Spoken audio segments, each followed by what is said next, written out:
Film की शुरुआत हम ड्यूनन और ब्री को ट्रेन के अंदर देखते हैं, जो अपने साथ एक बॉक्स को लेकर कहीं जा रहे होते हैं। उस बॉक्स के अंदर किसी तरह की वैक्सीन होती है और उनका मिशन ये था कि उन्हें ये वैक्सीन किसी टू हॉर्न्स नाम के शख्स तक पहुंचानी है। पर जब ट्रेन सबवे से गुजर रही होती है कि अचानक से एक झटके से ट्रेन रुक जाती है और अब उन पर गोलियों से हमला होने लगता है। ब्री जो कि एक साइबॉग होती है, वो बताता है कि 3 साइबॉग्स उनकी तरफ बढ़ रहे हैं, जिसके बाद हम तीनों साइबॉग्स को ट्रेन के अंदर आते देखते हैं। वो देखते हैं कि ब्री अचेत अवस्था में पड़ा है और उनमें से एक साइबॉग वैक्सीन वाले बॉक्स को उठाता है, पर तभी उन पर ड्यूनन अकेले ही टूट पड़ती है। लेकिन जल्दी साइबॉग्स उस पर भारी पड़ जाते हैं, जिस पर ड्यूनन उन्हें ट्रिक करती है और 2 साइबॉग्स को खत्म करने में सफल हो जाती है। इससे पहले कि तीसरा साइबॉग ड्यूनन को नुकसान पहुंचाए, पास ही मौजूद ब्री जो कि अचेत होने का नाटक कर रहा था, वो उस साइबॉग का काम तमाम कर देता है। जिसके बाद वो ट्रेन के ड्राइवर को भी मार देते हैं, क्योंकि वो भी उन्हीं तीनों साइबॉग का साथी होता है। लेकिन आगे ट्रैक्स ही नहीं होते और उनकी ट्रेन का अंत में एक्सीडेंट हो जाता है, जिसमें ब्री बुरी तरह से घायल हो जाती है और वैक्सीन भी नष्ट हो जाती है। जिसके बाद वो टू हॉर्न्स के अड्डे पर जाने के लिए निकलते हैं और अब हम आसपास टूटी फूटी बिल्डिंग्स देखते हैं, जहां उनकी बातों से पता चलता है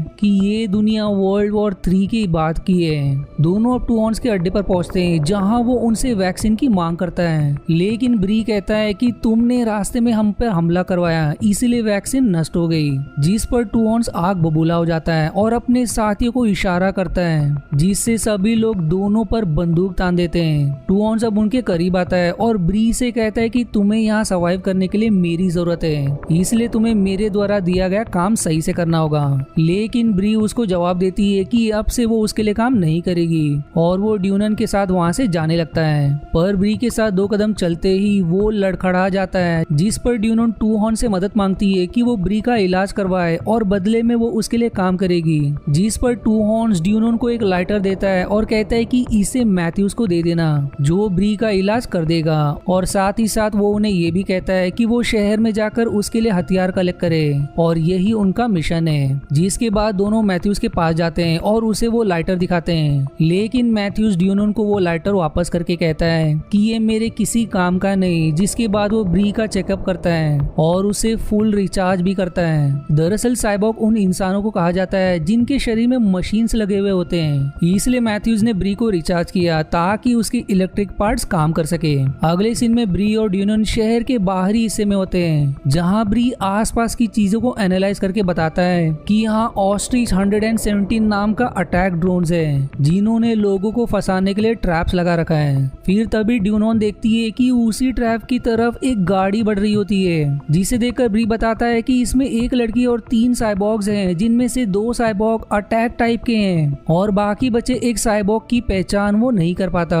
ड्यूनन उस गाड़ी के लोगों को ड्रोन से बचाने के लिए उनकी तरफ भागती है, लेकिन अब तक उन पर ड्रोन का हमला हो जाता है, जिसमें गाड़ी पलट जाती है। गाड़ी से अब लड़की और अननोन साइबॉग निकलकर पास ही छिप जाते हैं और बाकी बचे साइबॉग्स को ड्रोन मार देते हैं। जिसके बाद वो ड्रोन्स उन दोनों को मारने पड़ते हैं, लेकिन ड्यूनन आकर उन्हें बचाती है और दूर मौजूद ब्री भी उन ड्रोन्स पर गोलियां बरसाता है, जिससे वो वहीं नष्ट हो जाते हैं। फिर भी उनके पास आता है और उस साइबॉग को देखकर कहता है कि मैंने तुम्हारे जैसा साइबॉग कभी नहीं देखा। जिस पर वो साइबॉग, जिसका नाम ऑल्सन होता है, जवाब देता है कि मैं मशीन से ज्यादा इंसान हूँ। दरअसल ब्री समेत बाकी साइबॉग्स के शरीर के ज्यादातर हिस्से मशीन से बने थे, जबकि ऑल्सन के शरीर का कुछ हिस्सा ही मशीन से बना था।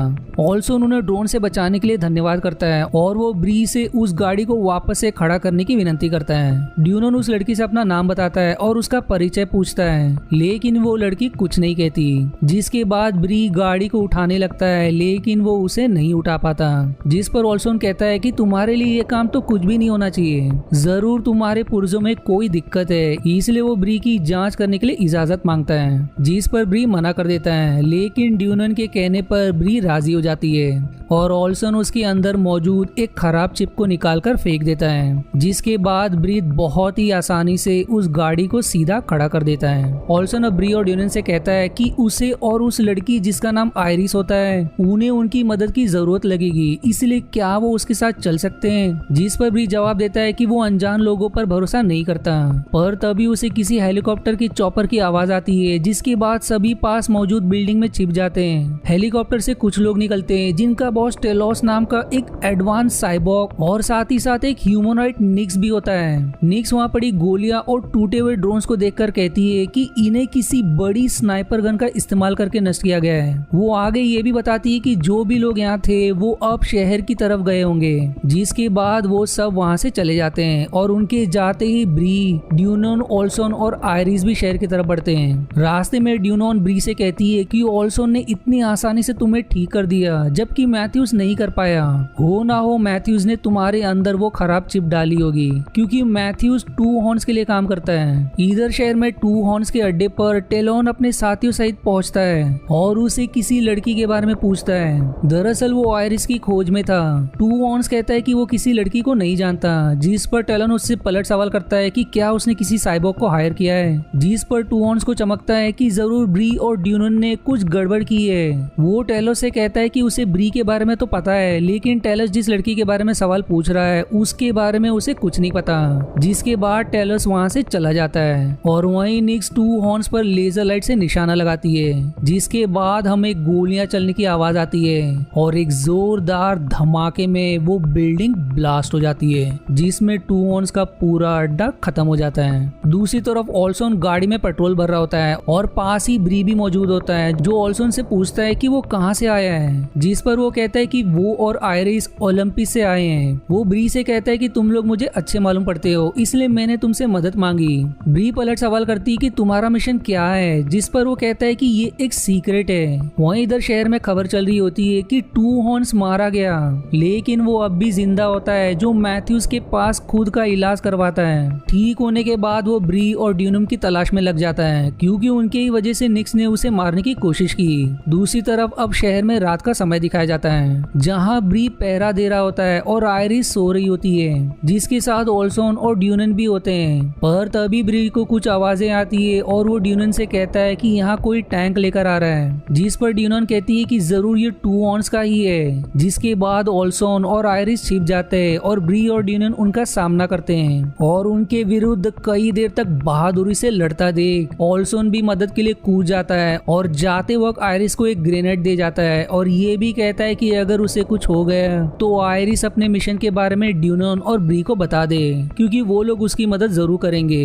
जिसके बाद वो भी टू हॉर्न्स के गुंडों से लड़ने में ड्यूनन की मदद करता है। पर तभी टैंक के अंदर से टू हॉर्न्स की आवाज आती है, जो ब्री से कहता है कि अगर ब्री उस लड़की को उसके हवाले कर दे तो वो यहाँ से चला जाएगा, लेकिन ब्री उसकी बात को मानने के लिए तैयार नहीं होता। इसलिए टू हॉर्न्स अपने टैंक का मुंह ब्री की तरफ मोड़ता है और उस पर फायर करने ही वाला होता है कि आयरिस बीच में आ जाती है और ग्रेनेड को टैंक के अंदर डाल देती है, जिससे एक बड़ा धमाका होता है और टैंक के परखच्चे उड़ जाते हैं। जिसके बाद वो सभी आगे बढ़ते रहने का फैसला करते हैं। वहीं ब्री और ड्यूनन वहां पड़े हथियार को इकट्ठा करने के लिए रुकते हैं कि तभी उन्हें चॉपर की आवाज आती है और आगे बढ़ने पर उन्हें टेलोस अपने चॉपर में दिखाई देता है, जिसने आयरिस और ओल्सन को बंदी बना लिया होता है, जिन्हें लेकर वो वहां से चला जाता है। ब्री अब ड्यूनन से कहता है कि वो लोग ज्यादा आगे नहीं पहुंचे होंगे, क्योंकि वो अब भी ओल्सन को सेंस कर पा रहा है। जिसके बाद दोनों गाड़ी से ओल्सन की दिशा में निकल पड़ते हैं। इधर टेलस आयरिस से उसका मिशन पूछता है, लेकिन वो नहीं बताती।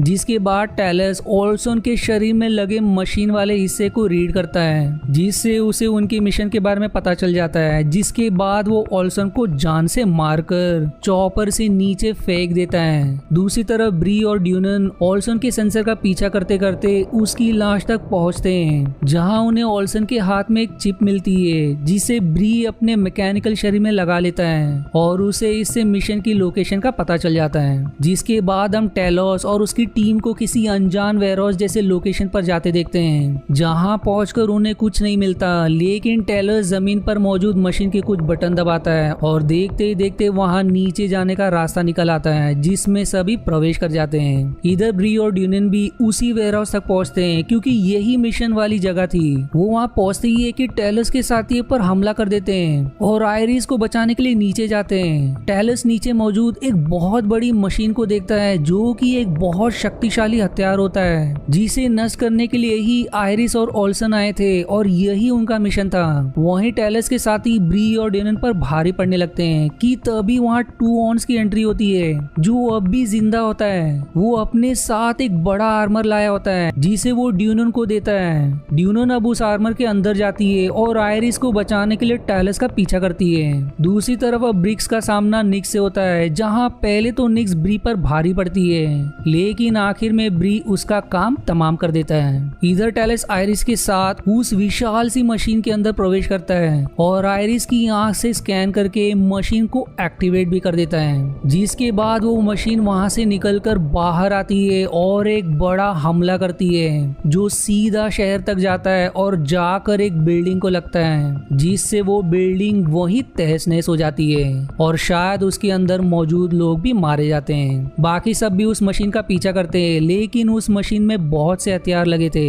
जो उन पर हमला कर देते हैं, जिसके बाद टू हॉर्न्स अपनी गाड़ी से उस मशीन का पीछा करता है और किसी तरह ड्यूनन को उसके अंदर पहुंचा देता है, जिसके बाद ड्यूनन अंदर जाकर टेलस को गोलियों से भून देती है और आयरिस के साथ मिलकर उस दैत्यकार मशीन में लगे हथियारों को एक एक करके नष्ट करने लगती है। वो लोग अब उस मशीन के कमजोर हिस्से का पता लगा लेते हैं जिस पर वार करने से वो मशीन नष्ट हो सकती है, लेकिन इसके लिए ड्यूनन और आयरिस को मशीन से बाहर आना होगा, वरना वो भी मशीन के साथ मारे जाएंगे। समय रहते ड्यूनन बाहर तो आ जाती है, पर तभी टैलोस उसका पैर पकड़ लेता है, इसलिए आयरिस दरवाजे को गिरा देती है, जिसमें दबकर टैलस की मौत हो जाती है। ड्यूनन अब आयरिस से कहती है कि वो भी बाहर आ जाए, लेकिन आयरिस मना कर देती है और कहती है कि अगर वो बाहर आ गई तो ये मशीन अपनी सुरक्षा कवच को बना लेगी, जिसके बाद इसे नष्ट नहीं किया जा सकेगा। इसलिए वो ड्यूनन को मशीन से गिरा देती है और वायरलेस सिस्टम की मदद से ब्री से कहती है कि हम दोनों मशीन से बाहर आ गए हैं, इसलिए तुम मशीन के वाइटल पार्ट पर अटैक करो। जो ब्री ऐसा ही करता है, जिसके मदद से मशीन नष्ट हो जाती है, जिसमें आयरिस भी मारी जाती है। दुनिया को इस विध्वंसकारी मशीन से बचाने के लिए आयरिस ने खुद का बलिदान कर दिया। लास्ट सीन में हम ब्री और ड्यूनन को ओलंपिक सिटी की तरफ जाते हुए देखते हैं और ये मूवी इसी हैप्पी एंडिंग के साथ समाप्त हो जाती है। आशा है आपको मेरी एक्सप्लेनेशन पसंद आई। यदि हाँ तो प्लीज वीडियो को लाइक करना और चैनल को सब्सक्राइब करके सपोर्ट करना ना भूलें। मिलते हैं अगले एक्सप्लेनेशन वीडियो में, तब तक के लिए धन्यवाद दोस्तों।